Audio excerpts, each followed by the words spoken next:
Join Kevin Hart as he dives into the minds of some of the world's funniest comedians. This is Comedy Goldmines with Kevin Hart. Welcome to an all-new episode of Comedy Goldmines, where we do what? What do we do here? Sometimes I swear I wish I could hear you guys back, because I know this is when you would yell out, "We get inside the minds of brilliant comedians." If there was an audience, that's what the audience would say. "We get inside the minds of brilliant comedians." And woo, today's is a doozy. Yes, I used the word doozy. You're not going to make me feel bad about it. I'm getting old. I'm 42. Doozy is an amazing word when used properly. And today I feel like I'm using it properly, because today we are getting inside the minds of one of Australia's finest. Ladies and gentlemen, please welcome to the show the man, the myth, the legend, Jim Jefferies. Oh, hello, Kevin. Wowzers. That's what I'm going to say back. I'm going to meet you a doozy with that. Like, you're 42. Wait till you're 44 like me, mate. You start saying real old-timey words. But, yeah, no, thanks for having me on the show, man. Man, what are you talking about? Thank you for being on my show. There's a mutual appreciation here, man. I have no show without the dope people to talk to. And, sir, you are one of them. Oh. Jim, you know, you and I have met. We've met before. Yeah. We haven't spent an abundance of time together. We don't know each other inside and out. I can't tell people what your favorite meal is, but after this, I feel like I'll be able to. We've crossed each other's paths at different festivals, Just for Laughs, etc. Yes, we have. Last time I saw you was at the Just for Laughs festival, right? We were getting awards, me and you. We were both getting awards. I was getting some type of comedian of the year thing, and you were getting like a lifetime achievement thing, which means, I think that's art. You get the comedian of the year, and then you get the lifetime achievement later on. So you get a lifetime achievement, and you're 2 years younger than me, and I get the new up and coming award. So that's always a nice look. And I also got the award that the way I got that award was I was umming and ahhing about going to the festival, and Bruce Hills, who I like very much, who has supported my career for many years. Such a great guy. And he got me to do his festivals in my early 20s, so he really helped me out. And getting into America is a lot of because of him. And so I was like, I don't know if I want to go to the festival. And he's like, I'll give you Comedian of the Year. And I've never had a trophy for fucking shit. And it turns out that's how simple-minded I am. That I'm like, I will fly to another country to pick up a shiny little statue. Like, you've you've got real ones, right? You've got real things. I have some awards. I do have some awards. Yeah, no. They've never given me shit. So I was very excited. I have that, though, and it's a very weighty thing. And it's like, if someone breaks in my house, that's what I'm going to kill them with. That. Yeah, I feel like with all the celebrities, there's one Emmy death away. You know, we've got to be close to one celebrity, like someone sneaking into their house to stab them, and they just get bludgeoned with an Oscar. Like, that's got to happen once, right?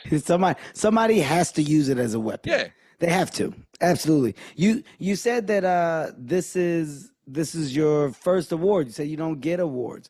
As a comedian, especially one who's achieved your level of success, and we'll get into that in a second, do you feel like that's important? Do you feel like the acknowledgement is important? No, well, I remember I used to do the Edinburgh Festival a lot, and the Edinburgh Festival had an award. I think it was called the Perrier Award. And when I say I know it was called the Perrier Award, but it's changed names since then.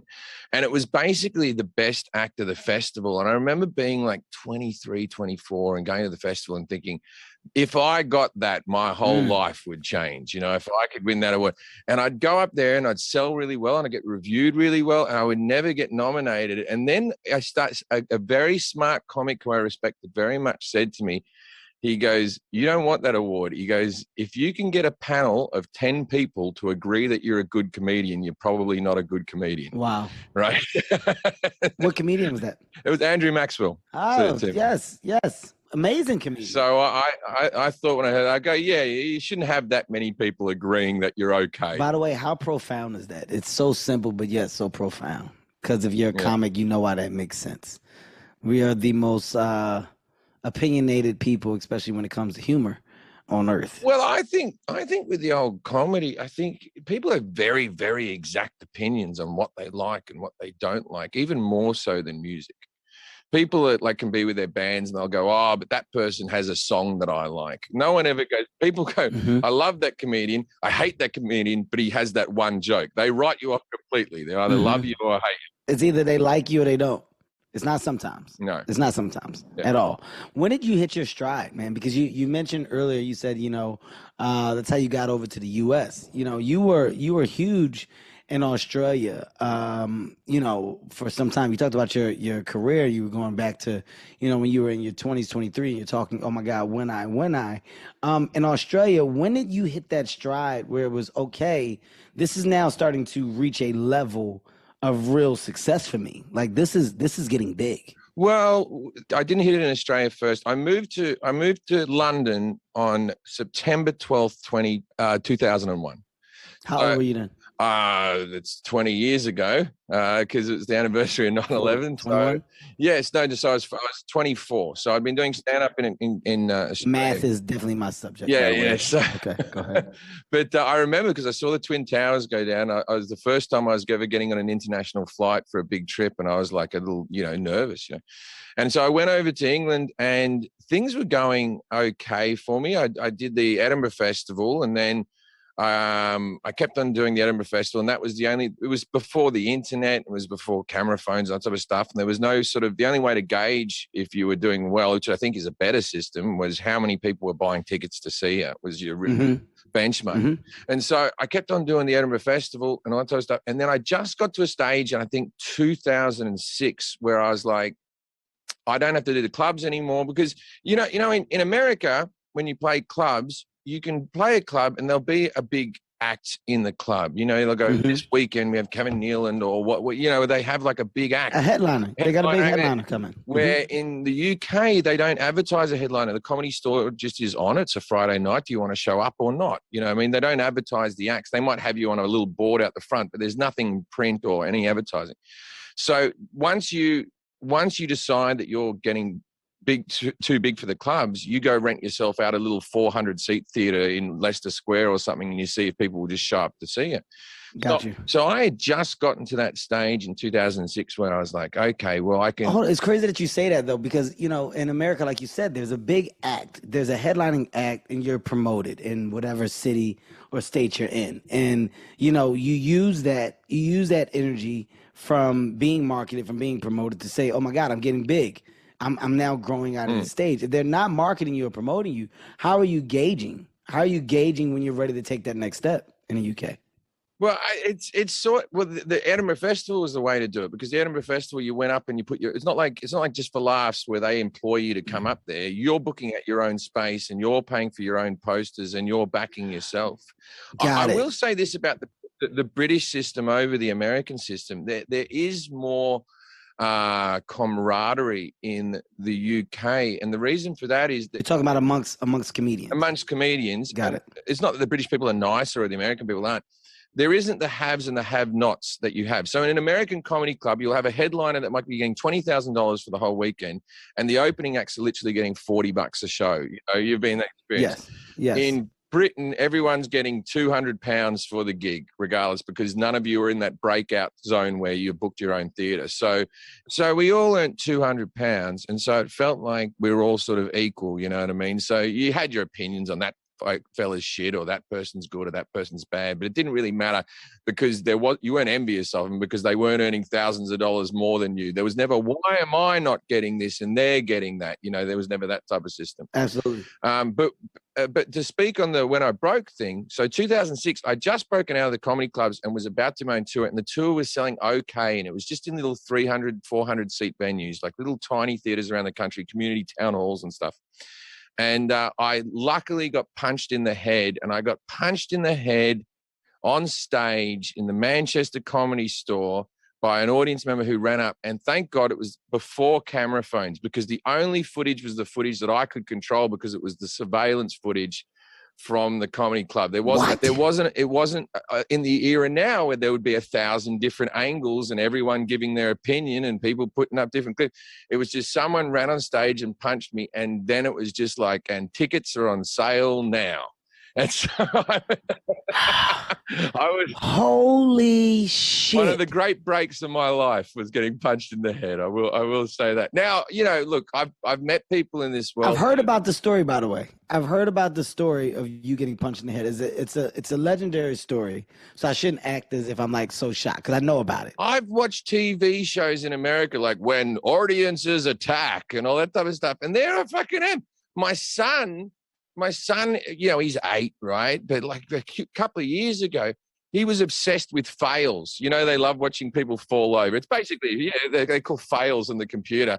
And then my son had no real sort of idea of what I did for a living, you know, and then it just showed up in one of the fails and he just came to me and he's like, Dad, you're one of the fails. And that's when he realized that I might be someone special. I've been a fail. So I want to go back to something that you said that's so intriguing, just about the system within the comic community in the UK, right? And, you know, everybody kind of being on that equal level until they make a massive jump. When you look at a lot of the problems that we have, you know, in our community, it comes with the separation of who's making what for being funny. Yeah. Right? That's where it comes. That's where the anger, that's where the jealousy, the envy, the hate, all of that stuff is built up from, I can't believe this person is making this and I'm making this and I feel like I'm funnier. It's always a judge of, I'm funnier, why not me? Yeah. Right? And because of that not existing in the UK for quite some time, because everybody's on that grow together until they can go and sell, like you said, at that festival, to where they can go do their own show, find success there, start selling out, then it's, oh my God, it's now my time to move into the next stages. Are you still supported heavily? Because every comedian knows the path that it takes to get there? Are you still getting that love from the comics out there? In the UK, well, you know, I still think I have more of a UK sensibility to my comedy because it's where I properly developed as a comedian. But yeah, I think so. I still just have all my old friends, you know, they're still the people I talk to. I don't really know many of the young comics. I just haven't had an opportunity to work with them, you know. That's, you know how it is. Often people go, what do you think of this comic? What do you think of that comic? And it's like, until you work with them, you don't really know. We don't sit at home and watch. Absolutely. Stand-up. And then I broke Australia. It was the last place I broke. I used to go back to Australia. I was selling out England. I was selling out America. I did Carnegie Hall over here, and then I'd go back to Australia and I'd do a fucking comedy club, and I was like, what the fuck? Why is this sort of happening? And then all of a sudden now I sell bigger in Australia than I do anywhere else. It's like the Australians, because of you know, me being a local guy, I had to prove myself overseas, you know. So and that's fine, but it's like one pet hate I have is when Americans, you know, so I did that same place that you did in, you know, the Rod Laver Arena. You were actually, yes, you were touring Australia about a month before I was. By the way, love Australia. A massive market for me. Love the people in Australia. But yes, the Rod Laver Arena. I was doing the Rod Laver Arena, and the thing that always annoys me about, sometimes some people who don't like me will say this. They'll go, well, he's only funny because of his accent. The accent's the whole reason that anyone likes him and stuff like that. And then you go, I just sold 13,000 seats with cunts who have the same fucking accent. You think they're impressed by the thing? You think that? But I tell you, have you been back to Australia recently with the I'll tell you a little story about Australia that happened recently. Okay. Love the story. I was booked to, I was not booked. I was asked if I could be a judge on Australia's Got Talent, right? Okay. And I was like, fucking yeah, that sounds like the easiest gig in the world. I get to be like gold buzzer. You're good, you're bad. I'm like, this is got to be the piss easy fucking job. I'll do this all day, right? And so they said, block the time off. You know, you're going to be able to do the show and that type of stuff. And then it was like, so this is all done. They go, yeah, these are the dates. And then it was like, we just need one more person to sign off at the network. You know, when they do that, and then he's on holiday and all this. We're there. We're right there. We just need one more, one more like check just before we go full speed. Yeah. And then we're hitting the ground running. But we're close. Everyone's super excited to have you, Jim. This is very exciting, right? So anyway, I just stopped hearing from him. I'm getting ghosted and all type of stuff. And then I'm like, I guess I'm not doing Australia's Got Talent. But to the extent that I'd already blocked off those dates, you know, to go to Australia. And I was like, fuck it, I'll just do another tour of Australia. And I was going to do like a Netflix documentary thing while I was out there as well. And so a little bit of telly, and I'll do a tour of Australia, and that'll be fine. And then fuck Australia's Got Talent. I you know, they didn't give me the job, right? Mm-hmm. So to get to Australia now with COVID, you have to quarantine for 2 weeks. So I got to go into a hotel and I got to sit there. And my wife at this stage, I just had a baby a month ago. My wife at this stage is 6 months pregnant. And we have to sit there in one hotel room with a security guard sitting at the front fucking door of our thing. We're not allowed to leave the room for 2 weeks, right? While we're in there, I see an advert for Australia's Got Talent. And it's like this: come out to the auditions of Australia's Got Talent with our new judge. And I was sitting there going, all right, who the fuck did they fucking get instead of me, right? And it was like Neil Patrick Harris. And I'm like, that's a pretty good get. That's a good get for Australian TV. He's a big deal. I understand now. They got Neil Patrick Harris. Why didn't you just ring me up and go, we got Neil Patrick Harris. We don't need you. I would have got it, right? So I'm like, all right, fair enough. Neil fucking Patrick Harris, right? So anyway, last 2 days of quarantine, Australia hadn't had any COVID for about 10 months. And then they had 1 case, and then they had 2 cases, and they had 3 cases. And I get out of quarantine. They're getting like 50 cases of COVID a day, and they're like, all your shows are cancelled. Just go home, right? So I've been in quarantine for 2 weeks. And I'm like, this fucking sucks. So I drove up and I saw my dad for 1 day. I went, g'day, Dad. Nice to see you. Got to go home. Right, I got straight back on a plane, and I came back. So I'm in business class with my pregnant wife and me, and there's only 4 other people sitting in business class, and one of them's Neil fucking Patrick Harris, because his shows were cancelled as well. They couldn't do the auditions, and I had a little bit of that German Freudenschnauzer or whatever they fucking call it, where you take joy in other people's misery. And I was like, all right, fuck Australia's Got Talent. They didn't bloody work out with him either. Hey, to my listeners, man, if you do not know, this is what Jim does very well. Jim is a extraordinary storyteller. Extraordinary. Jim, I love your approach to your material. I love how you paint pictures. I love how the punchlines come so fast just in your honesty. When you're talking about that, what makes me laugh the most is, you know, the idea of, well, you know, I'm gonna make some lemonade out of these lemons. America's Got Talent had me block off these dates. Fuck it. I'm just gonna go out here. I'll do some touring anyway, which was probably better. Yeah. I'll probably make some crazier money tours, sell these arenas or whatever out. You get there, you quarantine. I just love that as soon as you're able to step outside, they go, well, wait a minute. Well, wait a fucking minute. No, guys, we gotta shut everything down. And then you go, but wait a minute. Wait a minute. Hold on. Hold the fuck on. Well, I guess I'll see my dad. Why do fathers always get the short end of the stick? I went and saw my dad for 5 minutes, but it's at one stage when I pulled out the because we were rescheduling the gigs. We already knew they were cancelled because there was too many, you know, cases of COVID and they were shutting down the town, all type of stuff. And then the media said that I was a potential super spreading event. So not only did I get out, but I was in trouble for having a show that I booked there. So right now, I'll tell you what's happening right now. Me and I'm performing at the Beacon Theatre tonight, and I was there last night. Mm-hmm. And Jim Gaffigan is down the road at Radio City Music Hall. And the Tony Awards have gotten very upset at both of us because they were going to reschedule their award show, but the 2 of the theatres are being used up by comedians. Absolutely. Well, fuck you, Tony Awards. I booked this place 10 months ago.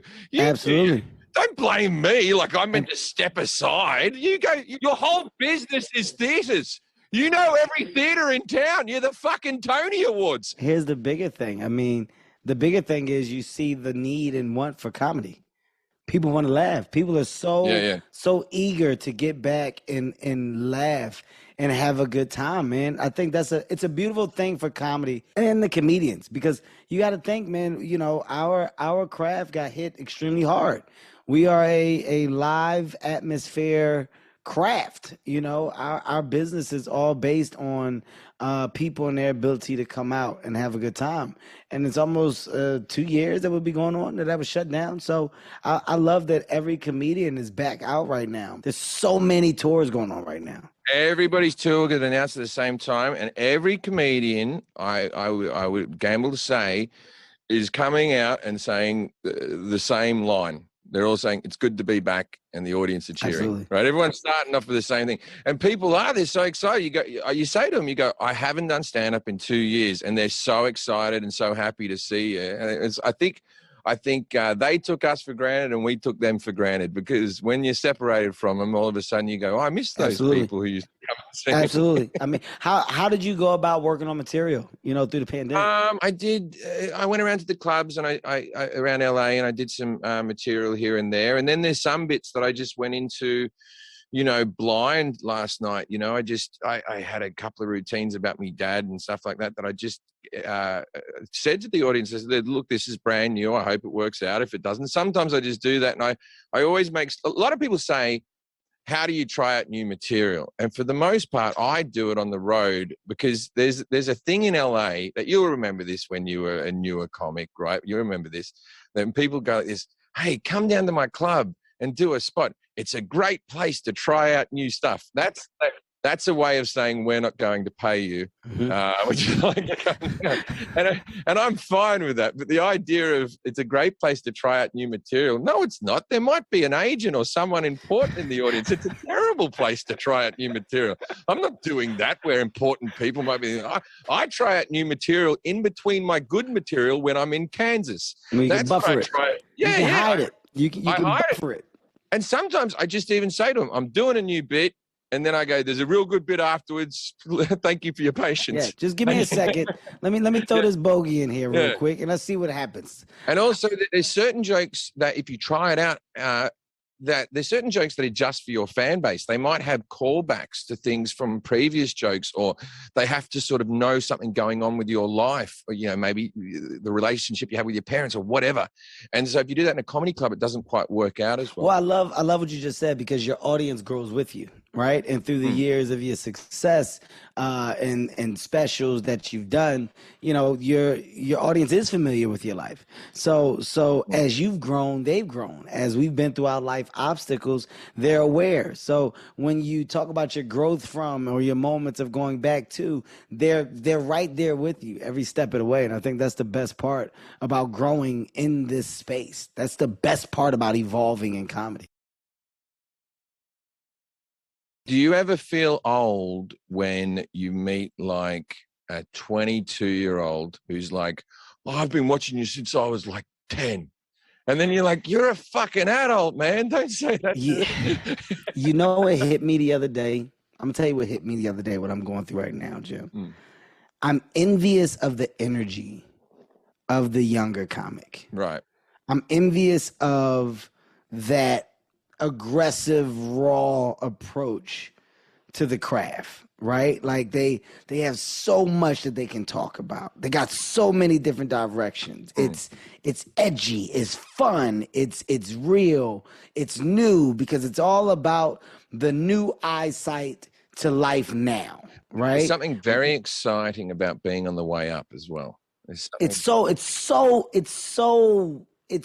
amazing to watch a hungry person eat, and that's a metaphor attached to comedy, because when you and I, we're poised, we're professional, right?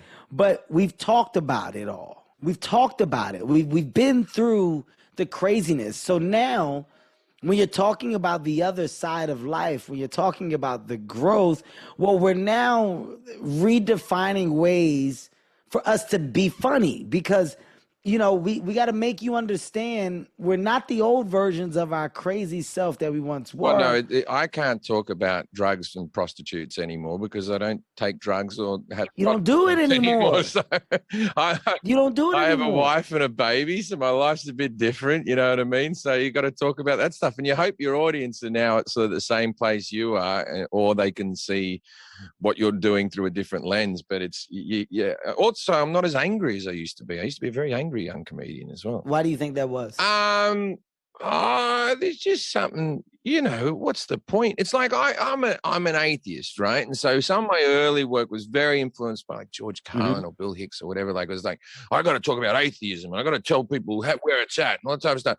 And now it's like, I don't dislike religious people. I used to think I did dislike religious people. And now I'm like, yeah, there's so many gray areas in the world. I personally believe there is no God, but that's my belief. That's your personal belief. That's my personal belief. I'm not angry now at people who do believe there is, right? I used to be sort of angry at them because this is right and you're wrong. And now I don't give a fuck who's right or wrong unless it's really detrimental to our society. And I don't believe that those things sort of are, as long as you don't push your religion on me, I don't think. But like I met a lot of atheists over the course of being an atheist who were just fucking assholes, they were as militant as a super religious person. Isn't who else?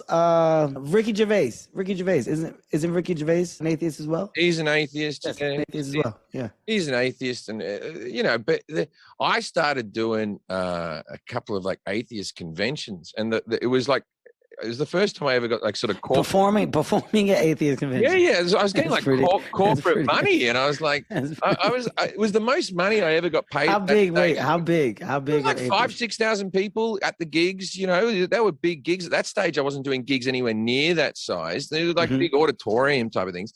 And I remember thinking that even if I found God, I'd keep my mouth shut because the money was too good. I can't. But what I did find out, so you get a lot of these sort of intellectuals who came up to speak, and fuck me, if half the atheists didn't try to look like God. There are all these guys with like long robes and white beards going, there's no God. That's ridiculous. And I go, stop trying to fucking dress like him, man. You know what though? Here's where I love the idea of what people can achieve and be. Right? You saying that you're an atheist doesn't bother me. No. Right? It doesn't make me go, I got to shut this podcast down. What the fuck is going on? Hell no. Yeah. What? It doesn't bother me. Right? Yeah. You have a choice in what you want to do with your life, the same way I have a choice in what I want to do with my life. I'm more intrigued by your ability to be honest and just who you are, which ultimately is what's the best feature of comedians. That's our asset, our honesty, our ability to be so vulnerable and tell you about who we are, what we are, and why. And we do it to hope that you'll like it and laugh. Have you written a biography yet? Yes. Yeah, I got asked a couple of times. I'm a little hesitant about doing it. Why? I just feel like I've said all my good stories on stage. If you want to know about me, it's all sort of out there on the specials. The rest of it, I feel, is a little bit, there's things from my childhood and stuff like that I don't want to revisit. And I don't think it's anyone's business in a way. I feel like I give so much of my personal life already on stage that I just want a few things to myself. It's the same. Well, I'm not here to tell you to dig deeper. That's not my job. I can tell you. No. I'm not saying it, but like I find it surprising that people. I can tell you the benefit that it was for me. I'll do that. I'll tell you. Yeah. Where it served a valuable purpose for me. Right. It's like our fans do know who we are through our stand-up specials. I believe you got 8 specials. You got 7 or 8 specials. 8. 8. Yeah. We got 2008 Contraband, 2009. I swear to God, what's this one? Aqua Holocaust, 2010. Love the title.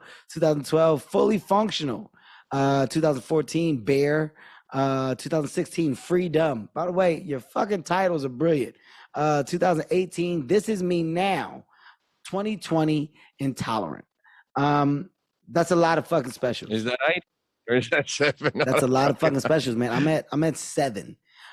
You are at 8 fucking specials. There's one that's like called Fully Functional. Was when the first time I gave up alcohol, and then I took it back up again, and now I'm off it again. So I always feel like sometimes people see your failures right in front of you, any mistakes that you make, because Mhm. I always sometimes use comedy to air my mistakes, and so they won't happen again. Like, I did this stupid thing, thinking, now that I've said it to Mhm. the world, surely I won't revisit that, and then off I go and I'm an idiot again, and then, you know what I mean? So I'm back. You're human. I'm back You're off the human. booze again And now, and I had a bit of a slip up, but I found weed in my life, which made a big difference for me personally. do you feel like, well, before I say, I'll tell you my thing about the autobiography first. And I would say the great thing about the autobiography is, even though you've told these stories through jokes and humor, you'll find that there's so much more meat on the bone. And I'm not talking about digging up things that you haven't said.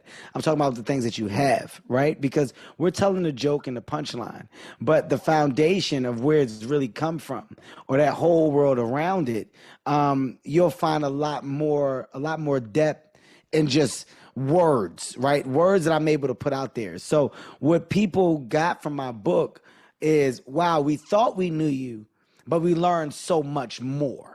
Right? We learned so much more. And rather than watching it through the combination of 4 specials, well, in this 300-page book, I gave it to you in a way that you've never been presented with it. And then I also voiced it. So I think there's an opportunity for you to put it on, the hardcover, but then you also audio it as well. So you're technically doing another version of your specials. And not to mention, it's something that it's presented to people that may not want to watch you. They may want to read you. Right. Like there's a different world for that. One of my other fears is I'm almost illiterate. I have terrible handwriting, and I can hardly read with dyslexia and all that type of stuff. And I just know that if I had to record my own audio book of my life and it was like 200 pages, that's a fucking 6-month job. I was born in Australia. That to me is fucking worth it. That's worth you doing it. The honesty alone of you the honesty of you starting your audiobook by, this is going to take a minute. I have dyslexia and my reading is not well. So just understand, for us to get here, the road and the journey was for you. Like, I mean, that to me, your audience knows you, dude. They know you. My father was illiterate up until the age of 35, to the extent that my mother taught him how to read. To the extent that my father, to hide it from my mother for all those years, would get a newspaper every day and sit out on the veranda and act like he was reading the newspaper. He would turn the pages for 40 minutes every day just to make him look like he was reading the news, but he just was sitting there. Yeah, I mean, you got to be a brilliant mind to hide that for so long. But now my dad, and I haven't read it yet, he's decided to write his autobiography, and he's handwritten the thing, and he's going to start sending me a couple of pages a week. There you go. Right? How old is your dad? He's 80 years old. This is a fucking gift. I've never been more excited for literature to come over my fucking table than this thing. And he goes, it could get some dark in some moments, so I bet there might be some uncle who did something wrong. Who knows? But we're going to find out. I love it. when you said something else, Jim, that I just want to highlight, man. You said, you've had your bouts with alcohol. You started, you stopped. You started, you stopped, and you've been open about that, right? Yeah. I'm gonna tell you what's dope about that, man. There's some people that are doing the same thing and they feel like they have to keep it to themselves. You getting on the bike, falling off the bike, getting back on again, it shows that sometimes it's a never-ending process. But are you in it to fix it for you, or is it now about the wife, the kids? Like, what's the want to fix it for you now? Well, it is for me more than anything, but the wife and the kids is definitely the motivation. I'm an old dad. This is my second child, and I had him when I was 44, and I don't want to be gone by the time that he's just a young teenager. I don't think that's a fair thing to put him through. And I'd have to be a complete asshole to keep abusing my body as bad as I did for all those years when I have the responsibility of a child who, whether they, might look up to me or whatever. So there's a little bit of that. And also I got tired of being ashamed. you know, Okay. and that's what happens with alcohol. Sometimes you forget what happened or whatever, or you'd say something stupid to somebody. You know, I never did anything that I thought was sort of reprehensible, like really terrible thing. But I used to wake up every morning and go, fuck. And since, you know, I haven't had a drink in 7 months at the moment. And Congrats, man. And since then, I just haven't had any shame. And that's a fun thing. Now, have I had as much fun? No, I've been bored out of my fucking skull. And I'm not going to say that I don't miss drinking, but I tell you what, I do not miss being in trouble all the time, whether it be with someone else or with myself, you know, because I was often just in trouble with myself. I do not miss that. And so I feel like the benefits outweighs the negatives, you know? I was never the drinker to the point of no return, but I can tell you at 42, I definitely don't drink how I used to. But I don't party how I used to. You know what I mean? Like, 4 kids, fucking married. I don't have the time. And I'm working like a goddamn madman. What I do know is that for me, I like the idea of I did it at the highest level that I could when I was supposed to. Yeah. And at this level, I'm supposed to do something else. I always think that we're all basically like when you get a new video game and they say, do you want to create your player? Right? And you're allowed to put a certain amount of strength and a certain amount of agility and a certain amount of speed. And everyone's got a certain amount of drinks that they're allowed to have in their life. And I just didn't space mine out right, but I had the lifetime amount. You know? I love that. I love the avatar breakdown. There's only so much sugar you're meant to have, and so much this you're meant to have. There's so much of everything you're meant to have, right? Until you eventually die. And I'd used up all my drinks because I used to be a champion drinker, but now I'd have like 4 drinks and I'd become like a lush and I'd become sloppy, and it doesn't take much. It didn't take much, and I'd wake up. I was a great drinker, and it just left me. And it's like, well, you know. And I remember, like, I got embarrassed. It's funny becoming sober as an Australian, because in America you rejoice this. You congratulate people. Australia, they call you a pussy. Yeah, my brothers were like, say it's not true. Yeah, really. And then they ring each other up. You hear he's got sober? No, what's wrong with him?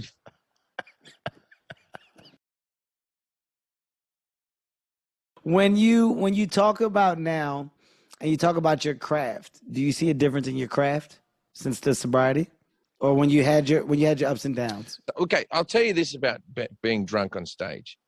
I have had the greatest gigs in my life, blind drunk on stage. Gigs where I was just so in tune, it was unbelievable. My connection to the audience was fucking amazing, and they were all with me, and it was wild, and it was free, and I told you that best gigs I've ever had in my life were drunk. I've also had ones where I've been booed off stage. Worst gigs I've ever had in my life. I'm a disgrace. People have paid money to see this. How dare I shortchange people in such a way? I'm ashamed of myself. Right? Okay. Now I just have good to really good. Right? A much better deal. And I think that's a better deal with the audience. But the thing is, it's like fucking golf, right? Because, you know, you hit that one shot in golf that makes you think, I can still play this game. You had that one drunk show where it was unbelievable, and you think, this is the key to my success. This is the drug that fuels me, that makes my mind free. Last night, I walked out, and it was one of the first shows back, and I was like, one large vodka will help me do this show. And it's like, but who's to stop it turning into 2, 3, 4, 5? Because I have no interest in one drink. And I used to say, I still don't think I'm an alcoholic. I still don't subscribe to that idea that I'm an alcoholic and all that sort of stuff. And I'll tell you why, because I used to go weeks and weeks without drinking and then just have to drink at work. Yeah. I don't believe I'm alcoholic. I believe I'm a fucking drunk, right? And so I'm a drunk, right? And so when I drank to get drunk. I had no interest in having 1 or 2 drinks. That doesn't. You're not a social drinker. You're not drinking to have a social drink. If you're going to do it, you say you're going to do it. Why the fuck would you do that? Have 1 drink? Yeah. If I'm going to have 1 drink, I'll have a lovely Coca-Cola. Have you had one of those? They're delicious. And you want to mix rum with that and ruin it? No, I'll only do that if I want to get fucked up. So I'm a drunk, not an alcoholic, in my opinion. Now I know there's people that are sitting here right home like that going, actually, there's several different types of alcoholics, and you, sir.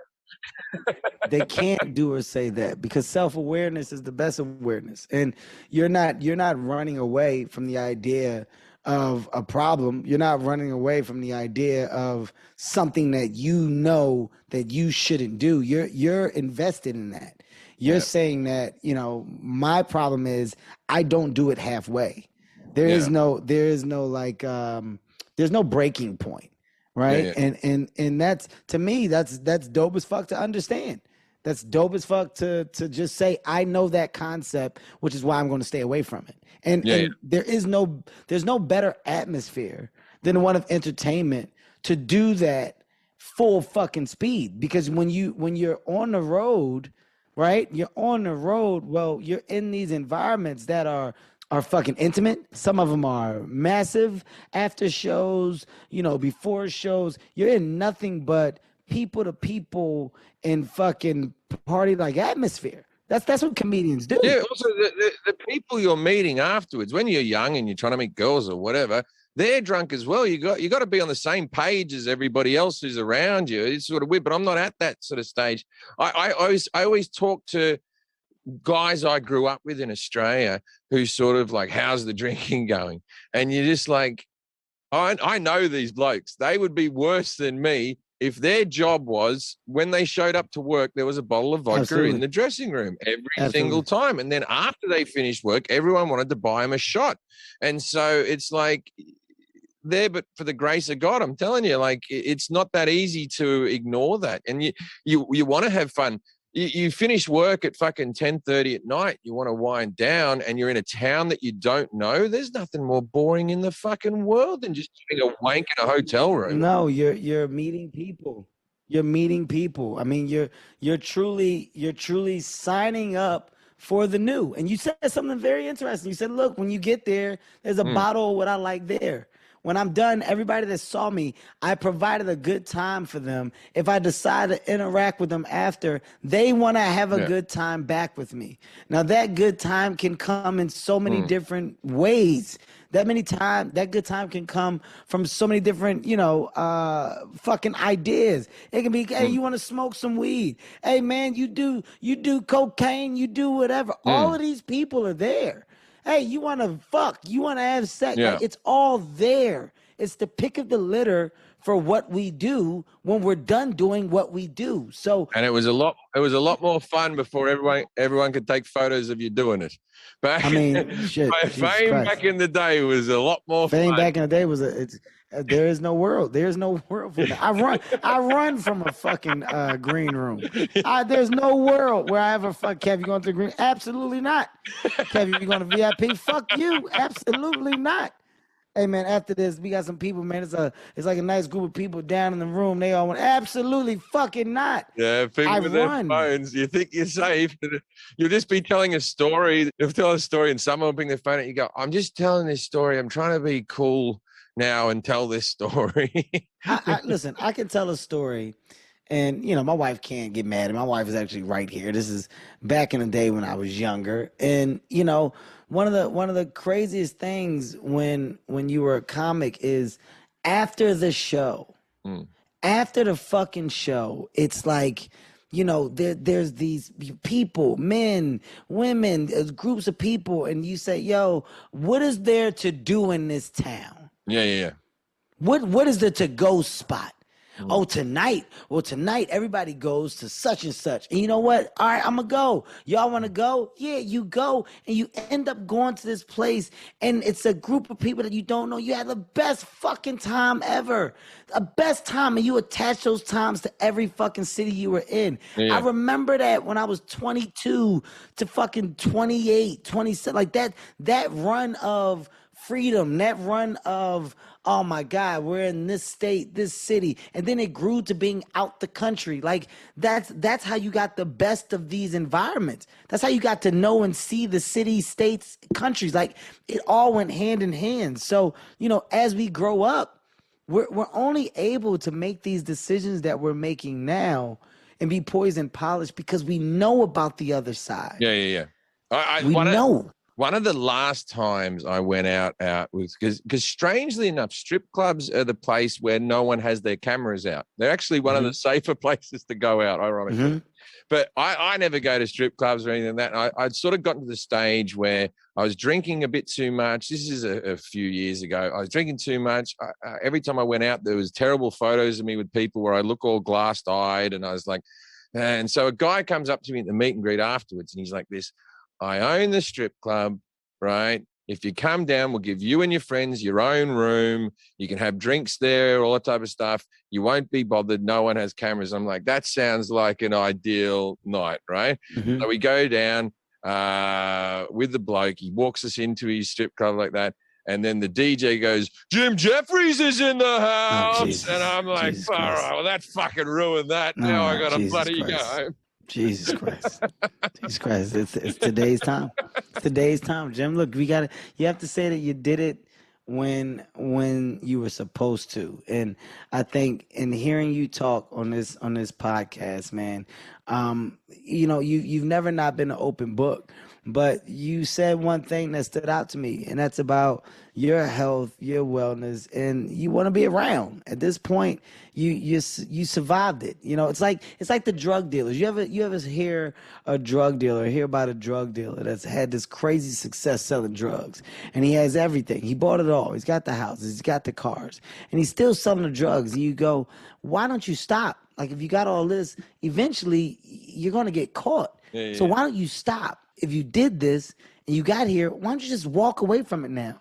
And they go, I can't. And then eventually they end up in jail. And they end up spending the rest of their life in jail. Well, you know the end game. You know the final stages of what can happen if you don't turn it around completely. And I think, and you knowing that is dope as fuck to take the steps in the right direction. Well, look, it's going to sound very cliche, but my kids are my most important thing to me. I take more pride in being a good dad than I do being a good comedian. Absolutely. I don't always know if I succeed at that, but I try very hard at that. You know what I mean? And I don't think in good conscience, I could keep drinking and partying hard when I'm this age with a kid.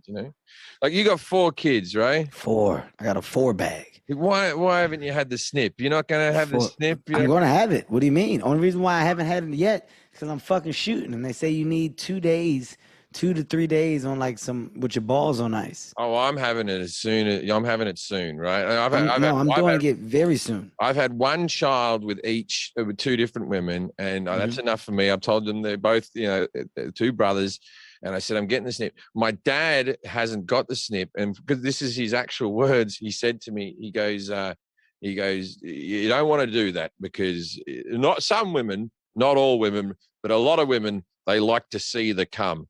And then I said, Dad, you still ejaculate after you have the snip. And then he went, oh, do you? I'd get that then. I've never seen someone change their mind about something so quickly. He thought that after you had a vasectomy, you were just shooting dust out. He said, oh, you don't want to do that because some women enjoy. He wanted to educate you, son. Listen, some women enjoy the visual sight of sperm. I don't know who these women are, but obviously that might have been what my mum was into. Who fucking knows? Dad, you still do that, Dad. There still has to be a punctuation. You got to finish. But I'm ready to get the snip. I'm not having any more. It's hard work, the kids, and they're expensive little things, but that doesn't bother me. But they're just it's just hard work. Well, I like that my wife is okay with it. Like, it's something that we mutually agreed on. I was like, look, it's got to be one of us because these numbers are getting high.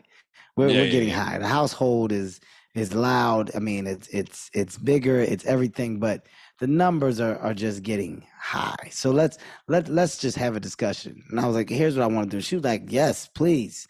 And that's all I needed to hear. I was like, okay. Yeah. Now you haven't played your cards right here, mate, because you said you need 2 or 3 days, right? To do the balls on ice. Your wife doesn't know it's 2 or 3 days. You can have 2 or 3 fucking weeks, man. She'll only believe. You know, like, you find a sporting event, maybe it's the World Series or something, and you fucking watch that whole fucking thing, man. Yeah, sit down. I can go through a couple seasons or something on the couch with some frozen peas between your legs and a blanket over the top, so you don't have to put them there all the time.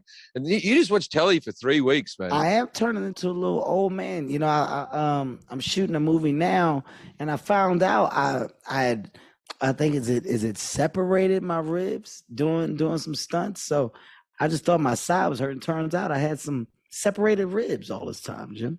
How'd you separate the ribs? Were you exercising? I guess I took a hard fall during the stunt, so like your ribs can move, right? Like they can like move, space out, overlap. They don't always have to break. There's different things that your rib cage can do. In this case, so you do your own stunts. So you Jackie Chan the whole thing. No, I don't want to say I do my own stunts. In this case, I was doing the back half of the stunt that my stunt guy does. So my stunt guy's been with me for a long time. He's fucking good. And this was the back half piece to it, but I did it about 15 to 20 times in different angles, different ways. And I think at some point, something was just like, oh, fuck this. And it just kind of moved around a little bit. Moved around. So. You can tell me that and I'll have sympathy. But when you're chatting to The Rock, Dwayne Johnson, do you actually tell him about things like this? He's a pansy. He doesn't do his own shit. Oh, he doesn't do his own shit. But he was a wrestler, man. He did all the flips and shit. No, I thought he would do. I'm fucking with you. He does a lot of shit.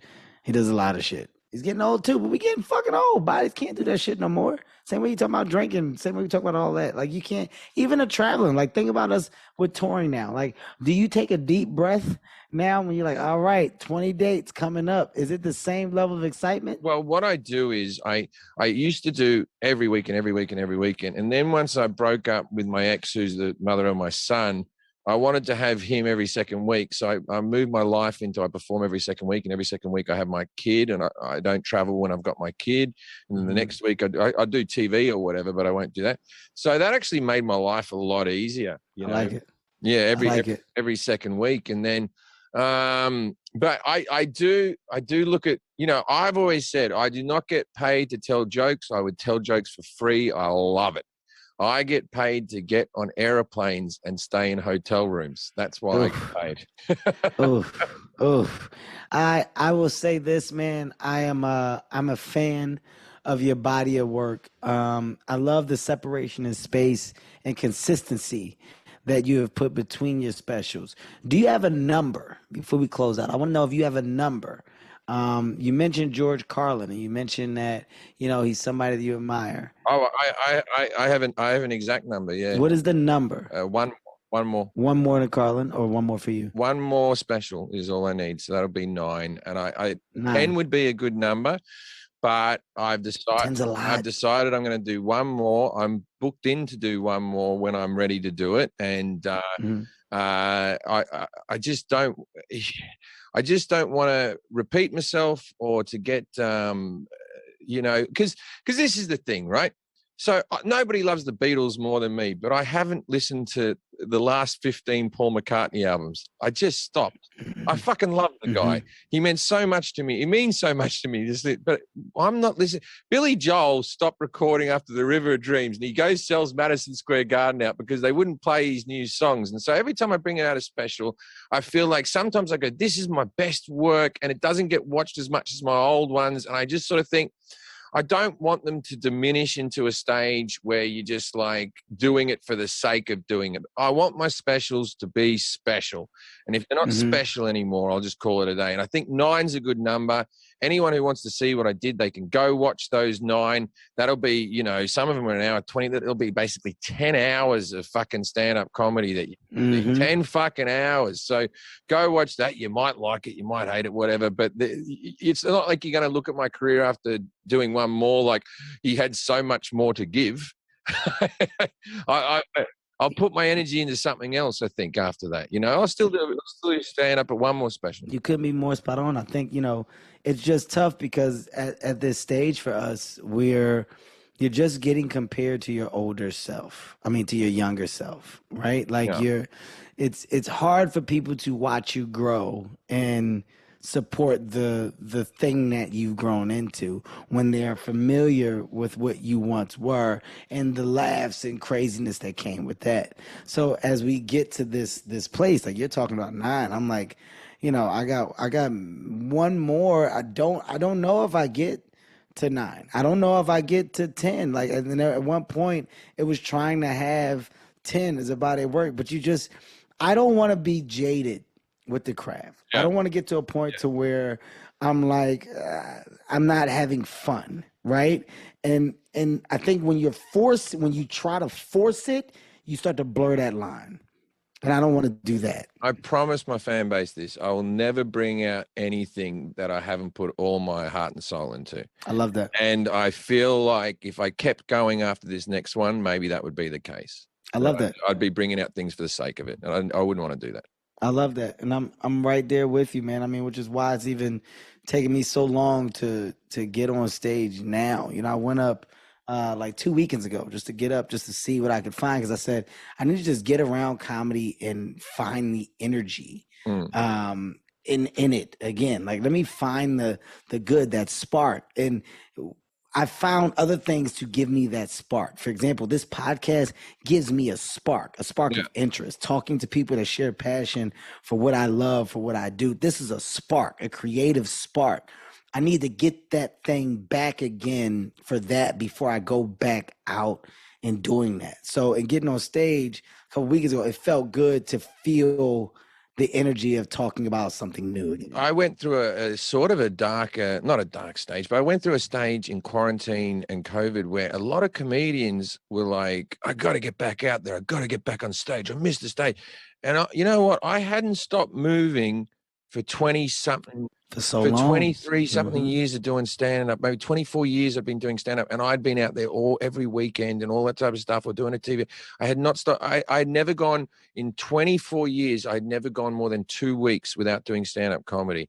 And I just enjoyed my son and just staying at home and being a good dad. And I actually felt really guilty for a while there. I thought, I shouldn't be enjoying this. The other people are hating it, and I'm kind of enjoying it.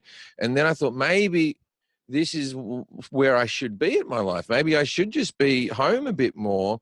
And this is the world telling me to slow down. And then, you know what? I got back on stage, and fuck me, I did miss it. I really did. I really did. I thought I was this more evolved human being that was just like, I can just be happy in my garden.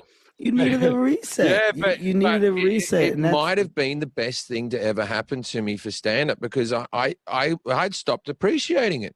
I'd stopped appreciating how cool this fucking job is, how great it is that I get to make people happy for a living. Now, I know I make a lot of people angry, and there'll be people commenting underneath here that I'm a knob or some shit, right? But the people who enjoy me, I make them happy. That's a fucking great job, man. It's a wonderful feeling. Jim, I don't think you said anything wrong. You haven't said anything wrong, and I love your perspective of self. I love how I just love how aware you seem to be with you, right? And for that, I can be a fan. I can be a fan. Like, it's for you to be so open, so honest. You are what the craft is about. You're what the fucking craft is about. I watched your documentary, and you do. You're a very honest fellow as well. You go warts and all, man. I appreciate that. Thank you, man. I can say, these things are special when I leave with a better understanding of who I talk to, and I'm definitely doing that in this case, man. Ladies and gentlemen, this is Comedy Gold Mines, and if you do not know what we do, I'll remind you. We get inside the minds of amazing comedians. And oh my God, today, what an amazing mind it was. Jim fucking Jefferies, back on the road. Goddamn it, 8 specials in the can. The number is 9. The number is fucking 9. And if you heard nothing else, if you are a fan, well, know that this man is committed to being 100% within whatever he does in his approach to doing what he does. He is 100% about the craft. And this number 9 is going to be special because it can be nothing less than. He said it here.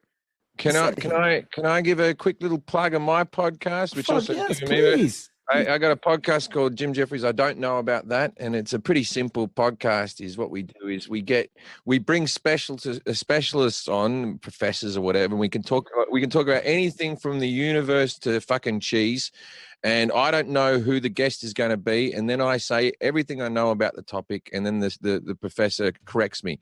And there's things called I don't know about that. It's a very simple concept, but it's a bit of fun. You might learn something and have a laugh.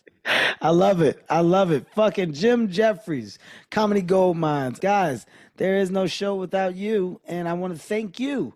And Jim, goddamn it, there is no show without you. And I want to thank you, man. I really appreciate you. Thanks for having me, Kevin. I had a good time, man. Comedy Gold Mines is a Sirius XM and LOL audio production. Executive produced by Kevin Hart, Ty Randolph, and Eric Weil. With Tastemakers Media, Emil Garner, and Ian McDonald.